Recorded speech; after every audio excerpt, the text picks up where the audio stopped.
Welcome to Freethought Matters, a talk show devoted to the views of the undevoted, atheists, agnostics, secularists, and other freethinkers. I'm Annie Laurie Gaylor. And I'm Dan Barker.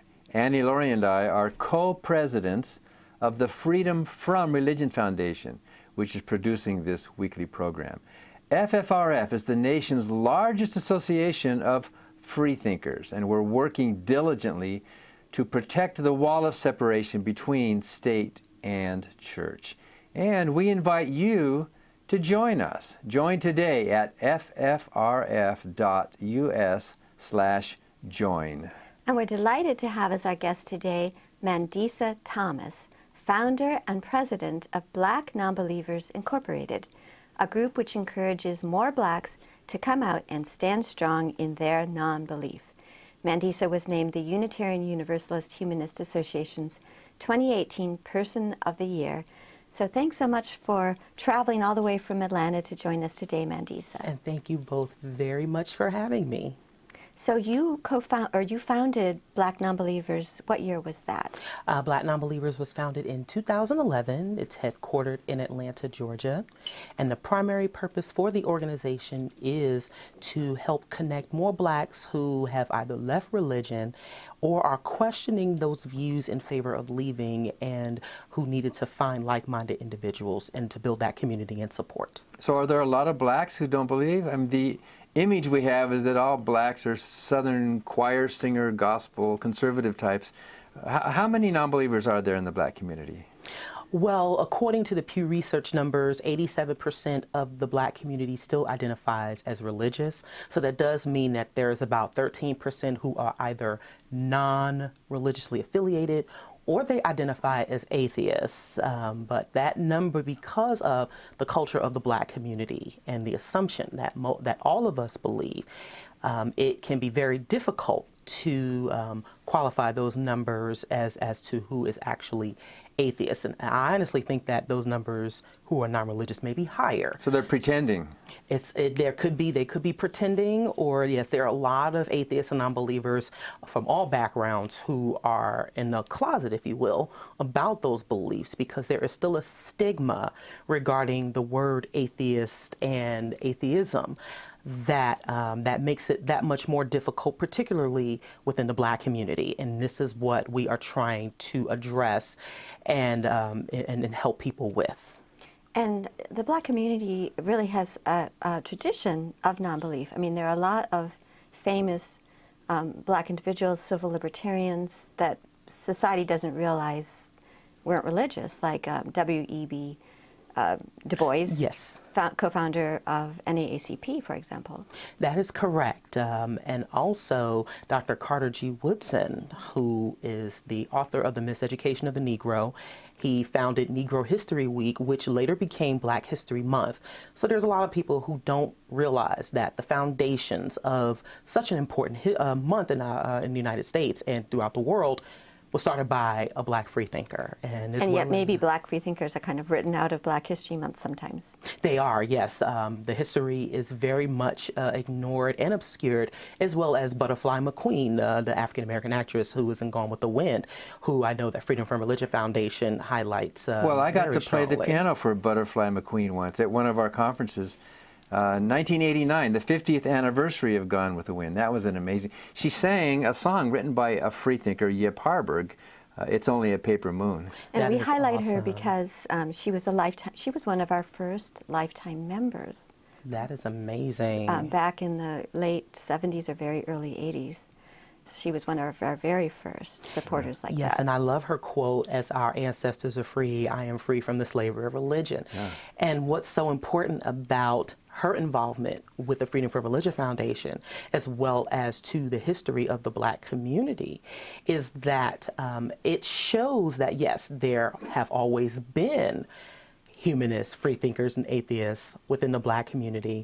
But now in this day and age where there's more access to information, there are more people questioning those beliefs. And I think it is very, very important to assert the identity of atheists and being a freethinker. And so when people feel isolated, as many black atheists have, it was important to start an organization that helped bring more of us together, bring more of us out who have that perspective, to show both the Black communities and the secular community that there are many more of us out here. You know, you can tell by looking at Gone with the Wind. You know, Butterfly had to play this silly slave role in that movie. It was stereotyped. It was a very demeaning role. But when you look at her eyes, you can tell she was really a smart person. She hated playing those stupid roles, but yes, you know, she had to do.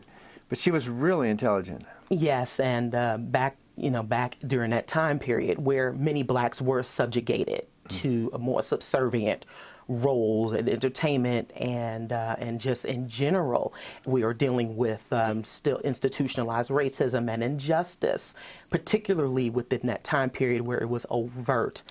You can imagine that was a big issue with her, and also other Blacks. Many of us just did not accept that servitude, but this idea by many that it was some sort of God or a higher power that brought us through all of those tough times is very, very, it really ignores the work that the actual people did. So, well, speaking yes. of Butterfly, and then we'll move on, she actually had to be a maid at some points in her life in the 50s. She couldn't find any decent acting roles. And we also know Charles Strauss, the composer of the music in Annie and so many other musicals. In his early days, he had a job accompanying her in the South while she sang, and talked about, you know, the racism she encountered of not being able to go. She couldn't go into the restaurant. He had to go in and buy the food. Here she was, this internationally known actress, and yet he had to go in and get the food and bring it out to her, you know, which was pretty. Well, fortunately, incredible. some of those times have changed, but yes. We have something in common, which is that we're both on our mother's side of the family, third generation freethinkers. So can you tell us something about how you were brought up? Yes, I did have a secular upbringing. I do remember growing up with my maternal grandmother, and whenever we would have family gatherings, Thanksgiving, for example, which is my favorite holiday because of her, as well as Easter, we would never pray over any food. There was always the Easter bunny and the Easter eggs and the candy. So the foundation of celebrating those events were not religious at all in her house. And it was amazing to recall when I got started in this movement, and when I was reflecting on my background, I realized that there really wasn't that much of it. I was exposed to different religions. I was exposed to Christianity. I was exposed to Islam. But my mother, in particular, did not want me and my brothers being raised Christian. And my dad, he was raised Christian, but he hated church. So yes, my mother and my grandmother were definitely foundations for my secularism and my very diverse upbringing growing up. So you never believed, right? Did you ever pray or do any of that? I tried to reconcile a belief in a God. I would say I was spiritual but not religious. I thought I believed in some sort of higher power. I would say a creator. I definitely would not identify with either Jesus or Allah or any other God per se, but for years, I would say I thought that there was some sort of spirituality and some connection with some divine being until I really started to reflect on that, and I realized that through my childhood and reading about different gods and reading different mythology, that none of them had any basis in evidence, and they were just folklore, and so I had to really give myself a reality check to say, yeah, I don't believe any of that. So you weren't, you were exposed to some different religious views in your family. I think you've told us Islam. Yes. I think you sang in a gospel choir. You were at that famous high school that is famous based on in New York City. Yes, I was born and raised in New York City, and I attended the LaGuardia High School of Music and Art and Performing Arts. And Fame, yes, right? The Fame School. Wow, okay. For anyone who remembers that on television, that was the school that I attended, and I was in the gospel chorus for one semester. I was a soloist with my voice instructor when I was younger. I would sing in different churches as a soloist, and sometimes the choir would back me up, but I did sing in many churches as a guest soloist, but I was never forced to attend church in the way that most others are, that I absolutely had to go by what a pastor said, that I had to go by and take in what a pastor said about the Bible. And so I consider myself fortunate. So you were exposed, though, to the words in the gospel songs, and they just didn't take. Correct. Yes, I never cared for any perspective that encouraged subjugation or anything that encouraged submission or restriction. And that is something that I realized, especially that the Christian doctrine did early on. And so whenever I would hear preaching or any sermons, when I bothered to pay attention to them, I could never reconcile that there was a loving but jealous God, and that I learned early on that, okay, well, this God has also killed a number of people in this, within his own religion or his own followers. And so it seemed like he was more evil than the devil was. And so these are things that I examined early on. I thought about early on in life. But because we didn't have that, I didn't have to question it or face judgment, at least from my immediate family, by my mother, regarding that, because we didn't believe in it anyway. But over the years, I did have the circumstances to have been challenged on my lack of belief by mentors and people in my life. But so your path to atheism, when did you realize that you were an atheist for sure? The first time I was asked if I was atheist was when I was in high school. I was very, very outspoken. Going back to my childhood, I was raised to be very militant. I learned a lot about Black history and culture, as well as the systemic racism and injustice. So I was very, very outspoken and fiery. And I remember one of my classmates asked me, was I atheist? And I asked, well, what did that mean? What does that mean? And I was told that I didn't believe in heaven or hell. And I thought about it and I said, well, that sounds about right. But over the years, I reverted back to the spiritual, but not religious thing. But then in 2010 was when I firmly reasserted my atheism and my identity as an atheist. So it's been going on 8 years now that I firmly became comfortable with identifying as an atheist. So we're going to take a break here, and when we come back, I want to hear about how some of the other members of Black nonbelievers who were raised religious, what struggles they have coming out of it and how they find identity. And some of the projects Yes. of Black nonbelievers, some of the things you're doing. Absolutely. So you're watching Freethought Matters. Stay tuned. We'll be back in just a couple of minutes.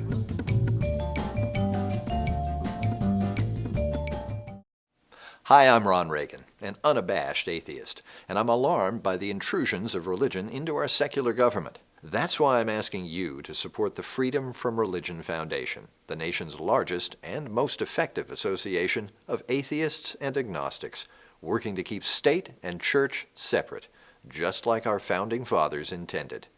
Please support the Freedom from Religion Foundation. Ron Reagan, lifelong atheist, not afraid of burning in hell. My name's Jarvis, and I'm an out-of-the-closet atheist. There are many reasons why I'm an atheist, but I'll start with the crudest explanation. I'm sure many of you have seen Clash of the Titans or The Immortals or 300, these blockbuster films about ancient Greek or Roman religion, which we now call mythology. But back then it wasn't mythology. It was very real for them. They genuinely believed that you had to put a coin in a person's mouth before they were buried so that they could pay for the literal ferry to the afterlife. Just as many people today believe that they should eat crackers and wine on a Sunday, or that God wants women to hide their bodies under black burqas. Every religion that has ever existed, and there are many, have all believed that they were right, that their rituals and rules and beliefs were 100% correct. And they all thought they nailed it. But where are they today? If they're not completely forgotten, they're on the silver screen, amusing us with their sword fights, animal sacrifices, and oracles. The religions of today are the entertainment of tomorrow. Everyone, I hope, is an atheist about Zeus and Apollo, Juno and Poseidon. I just added Jesus and Muhammad to that list.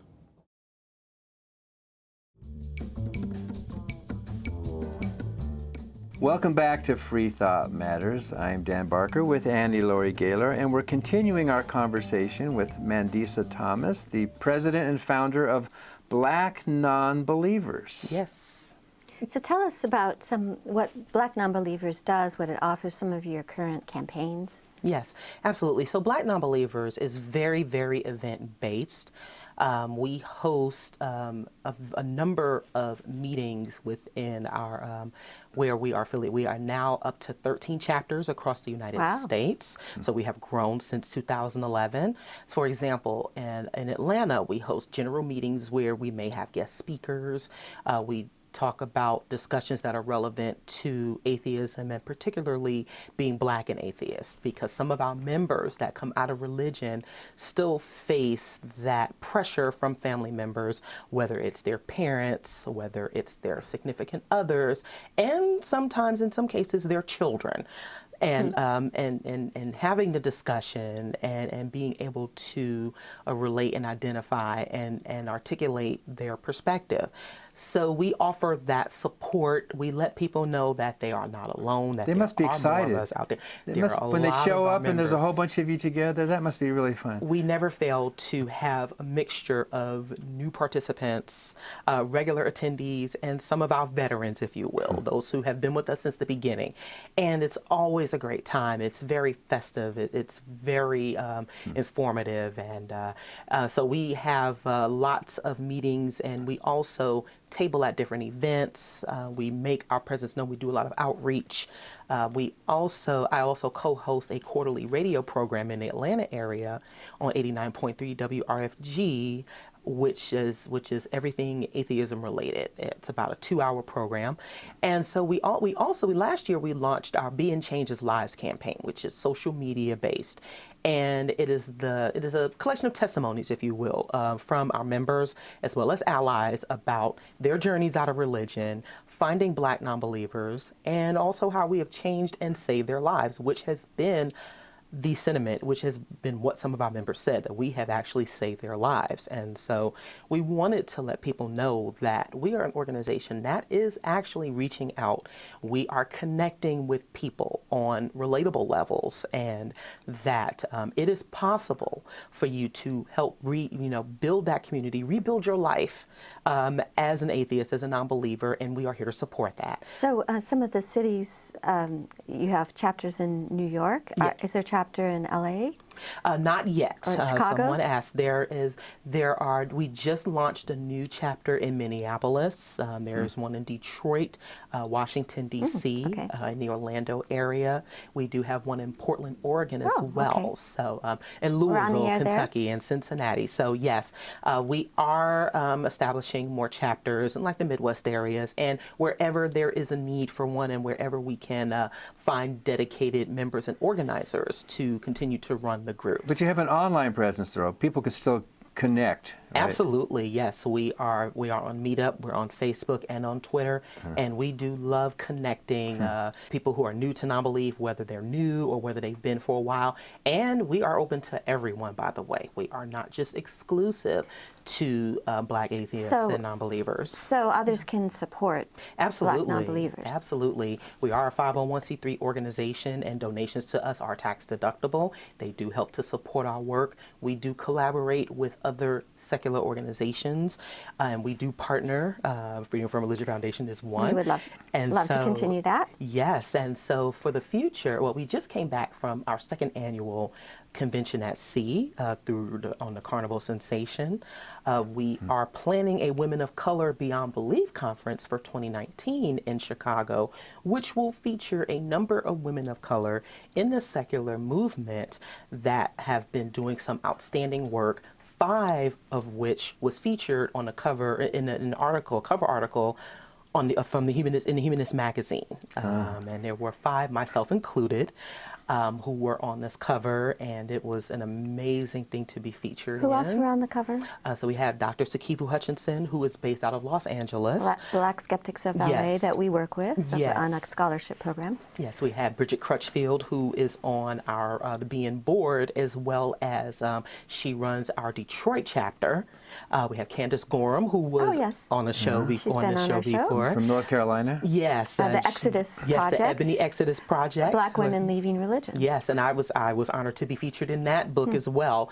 And Liz Ross, who works closely with Sekivu Hutchinson, and she's part of a vegan project out there. So yes, that was we were the 5 that were on the cover. And you were in Jet magazine, is that right? In 2012, yes, I was featured in Jet, which came after an appearance on a billboard which was produced by African Americans for Humanism. I was contacted by Jet magazine to be featured in an article, which turned out very, very well. And since then, we have been featured on CNN, CBS Sunday Morning, and the Atlanta Journal-Constitution. So making some waves. Yes. So going back to black female nonbelievers and this upcoming convention, what are some of the topics and issues that you're going to be concentrating on? Well, we will be discussing the state of the atheist and secular movement and how people of color are treated in said movement. We certainly want to highlight there will be some participants who are in the legislation and also those who are how to better engage the communities of color, LGBTQ communities, how we can better participate and work with in an intersectional way, because there are, in addition to church and state separation, which is absolutely important, and we want people to understand that is important. It is also crucial that we understand the racial justice issues, the issues of sexism and patriarchy, and these will be things that we'll be tackling, subjects we'll be tackling. There'll be workshops as well, and they will be conducted by the women in the movement who often work in it but tend to not get the credit for it. And we want to make sure that is happening, and we want to continue to be inclusive and make sure that other organizations are more inclusive of the women and the people of color who are in this movement and who are working in it. So, very important. Now, I also wanted to ask about your mother. You have 3 children. Are your children, I'm sure, were brought up in a household free from religion, but what have you taught your children about your views, or what are some advice for free-thinking parents? Yes. So being fortunate to have been raised secular, I was indoctrinated, I will say. I think we all are in some way. Hard to avoid religion in our society. Absolutely. But what I encourage for the parents to do is to make sure you're listening to your children. I have I personally treat my children as if they can understand most everything. I don't talk down to them. I rarely restrict any materials, whether it's books or TV programs, and they're very, very in tune with the activism. My daughter actually came out and identified as an atheist, as a bisexual atheist, in her junior year of high school, which I wasn't expecting, because I always encourage my children to think and read for themselves and to challenge and question everything, even their parents, including me. Well, that's being a good free thinker. Yes, because there are times where I won't know something or that I may be wrong. And this notion of children should be seen and not heard is something that I think the more we really get into trying to be more progressive, the more that should go away, if you will. I met 1 or 2 of your boys there in Atlanta a couple of years ago, and they were creative and talking and making up stories, and I think writing screenplays, or they're really smart kids. So yes, thank you. And again, we encourage that. We encourage their creativity. We encourage that. We absolutely not just encourage, but we advocate for the critical thinking process. And people don't realize that starts small, or it starts in ways that you don't think are crucial, whether it is encouraging them to ask questions and not just giving them the answers, or not just encouraging them to just do as I say. And this is the way we run our household. And I think it takes the weight off of my shoulders, for one, and it also helps them. It helps them to become more independent-minded, but it also helps them to be more well-rounded individuals. And this is what we want. This is what I want for them. So I wanted to ask, we only have a couple minutes left here. What do you say to members who come to your group who say, what do I replace religion with? The music and the community and all that stuff that you get in church. And when you leave the church, how do you replace that? What do you do? Do you have music in your gatherings, or? Actually, yes. People don't realize that there's much bigger secular influence in music than people realize. And so I say you don't have to replace it. Well, you replace it with life. And it's also about reevaluating and rethinking your upbringing. There's everything that we do when we listen to music, or when we travel, or when we read books. I even encourage our members that if they like to still listen to gospel music, that they can still listen to it. But you listen with a different perspective. You listen with a different ear, if you will. And also, I am encouraged by the fact that there's going to be more godless music coming out. Yeah. So, well, let's not announce that yet. No. But yes, there's a That'll lot tantalize more. people. There's a project There's a project underway. in the works, yeah. Yes, but what I like to say is that once you leave that religious community behind, it is important for us to understand that there's always going to be people. There's always going to be things that you can connect with, but just not from a not from a religious perspective. So I think that's very important to realize, that you can just replace it with life and do what you've been doing. Yes, you don't need to rely on the supernatural.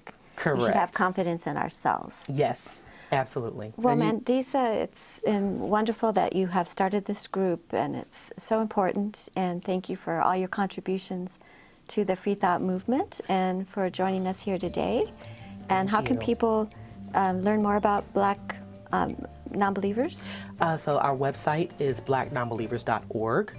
And that is where you will find all of our existing chapters. We can also be found on Twitter at BNonbelievers, capital BN and Nonbelievers, and on meetup.com. Well, thank you very much, Mandisa Thomas.